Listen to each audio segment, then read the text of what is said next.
What if the thing your father feared the most became a part of you? This is not just a story about a monster in the woods, but about fear, inheritance, and a father's desperate attempt to protect his family. Today, I'm going to explain a dark, emotional horror film where love, fate, and a terrifying secret collide. So sit back, stay till the end, and let's dive into this haunting story. This movie begins 30 years ago, in the year 1995. We are shown a place called Oregon, a state in the United States. In its hilly region, there is a small village where a young boy named Blake lives with his father. Blake's mother had passed away a long time ago, so his father was raising him all alone. Because of this, Blake's father was always worried about his son's safety and upbringing. He wanted Blake to grow up brave and alert, because there were rumors spread throughout the area that a bloodthirsty creature, resembling a human, was roaming these hills. Recently, that creature had even attacked a hiker who had come to explore the mountains, which made Blake's father extremely strict and cautious about Blake's safety. However,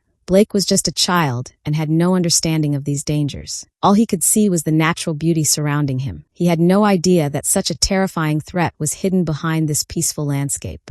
One day, Blake's father takes him hunting. While walking through the forest, Blake notices some mushrooms growing nearby. He finds them interesting and walks toward them. Unaware that the mushrooms are poisonous, Blake starts touching them. His father immediately stops him and explains in detail that these mushrooms are dangerous and poisonous, warning him to never touch such things again and to always stay away from hidden dangers. But Blake, lost in the beauty of the forest, does not fully understand these warnings. His father scolds him and says that even though this place looks beautiful, countless dangers are hidden here, so he must always remain careful and sensible. Suddenly, a deer appears in front of them. Blake's father raises his gun and takes aim, but the deer suddenly runs away. While his father's attention is focused on the deer, Blake runs off in the other direction, holding the gun. He thinks that he might be able to hunt the deer from another angle. However, instead of seeing the deer through the gun's scope, Blake sees something horrifying, an animal that looks like a human, growling viciously. Its terrifying growls echo throughout the forest. Blake becomes extremely frightened. His father quickly reaches him and grabs him, scolding him harshly this time.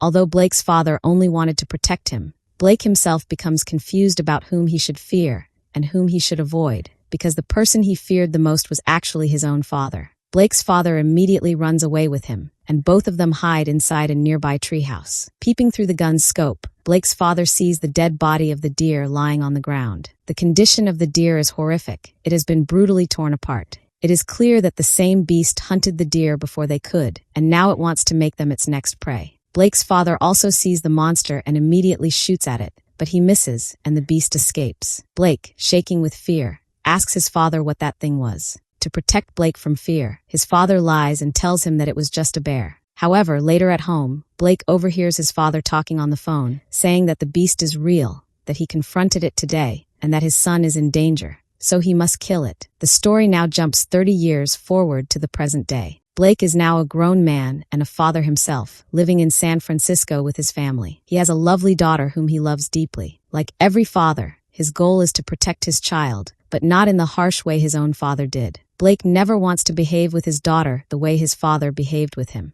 His daughter also loves him dearly and always feels safe whenever he is around. One day, while playing, Blake's daughter does something dangerous that could seriously hurt her. Seeing this, Blake loses his temper and, for the first time, scolds her harshly. The girl starts crying, and Blake immediately realizes that he has become just like his father. He quickly apologizes and promises her that he will never shout at her again. Their bond remains strong. As usual, Blake's daughter places her hand on his forehead and says that she knows he is thinking about how much he loves her. Blake smiles and agrees, saying that she is absolutely right. Blake spends most of his time at home because he works as a part-time writer. His wife, Charlotte, works as a reporter at a news channel. Due to her busy schedule, she is unable to spend much time with her family. This gradually creates distance between Blake and Charlotte, something neither of them wants. Charlotte loves her family deeply, but despite trying hard, she cannot manage her time properly and begins feeling like a bad mother. One day, Blake receives a letter informing him that his father, who disappeared many years ago, has been declared dead. 30 years earlier, his father went to hunt the beast to protect Blake, but never returned. The police have now confirmed his death. Even though Blake never liked his father's behavior, the news deeply shocks him. Remembering his past, Blake decides to visit his childhood home. He plans a trip with Charlotte and their daughter, hoping it will bring the family closer together. Charlotte agrees and takes time off work, realizing her own mistakes and sharing her guilt with Blake. Blake reassures her that she is a good mother. The next day, the family begins their journey. When they reach the village, Blake cannot find his old house. 30 years have changed everything. On top of that, there is no internet connection, so they cannot use maps. They then notice a man in a treehouse holding a gun. Charlotte panics, but Blake calms her, explaining that people in this area commonly carry guns. The man turns out to be Blake's childhood friend, who agrees to guide them. While driving, something strange suddenly appears on the road, causing Blake to lose control. Their car overturns in a horrific accident. Blake's friend panics and tries to escape the overturned car, but is immediately attacked by the same beast. Charlotte and her daughter manage to escape, but Blake is attacked as well, injuring his arm. They run toward Blake's old house and barely manage to get inside. Inside the dark house, Blake finds a flashlight and turns on the generator. Looking outside, he realizes the creature has gone. Charlotte admits she cannot understand what that thing was. Blake agrees and says he has never seen anything like it before. They try using his father's old radio to call for help, but the signal fails.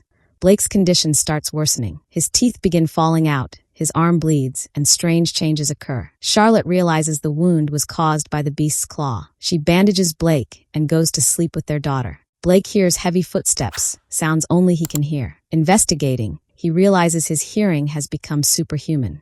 It is revealed that the creature is actually a wolf, and its bite is transforming Blake into one. His teeth regrow, his senses heighten, and his mind struggles to cope. Soon, another wolf attacks the house. Charlotte saves Blake with an axe, but his transformation accelerates. He loses the ability to speak and begins losing control. Charlotte understands this is a wolf infection. Blake writes that he is dying. His body continues to deteriorate, his wound rots, and he begins biting himself in pain. Realizing time is running out, Charlotte tries to escape with her family, but the wolf attacks again. They hide in a greenhouse, barely surviving. Blake sacrifices himself to distract the wolf so Charlotte and their daughter can escape. When Blake returns, he has transformed even more and eventually kills the attacking wolf, only to discover it was his father. The wolf virus has passed from father to son. Blake fully transforms into a werewolf and becomes a threat to his family. Charlotte hides with their daughter and prepares to defend herself. Blake resists his instincts but is trapped in a bear trap. He frees himself and continues chasing them. At the treehouse, Charlotte finds a gun. Blake approaches but does not attack. His daughter senses his thoughts and tells Charlotte that Blake wants to die. With great pain, Charlotte shoots him. In his final moments, Blake looks at the beauty of the land he once loved. His daughter confirms that he never stopped loving his family. Blake dies peacefully. Mother and daughter grieve, accepting their fate, and leave to begin a new life. And with this, the story of the film comes to an end. This story reminds us that sometimes the greatest monsters aren't strangers. They're the fears passed down through generations. Blake spent his entire life trying not to become like his father, yet fate had other plans. If you enjoyed this movie explanation and found the story gripping, don't forget to like the video, subscribe to the channel, and turn on the bell icon so you never miss more deep movie explanations like this. Comment below and tell me, what would you have done in Blake's place? Thanks for watching, and I'll see you in the next video.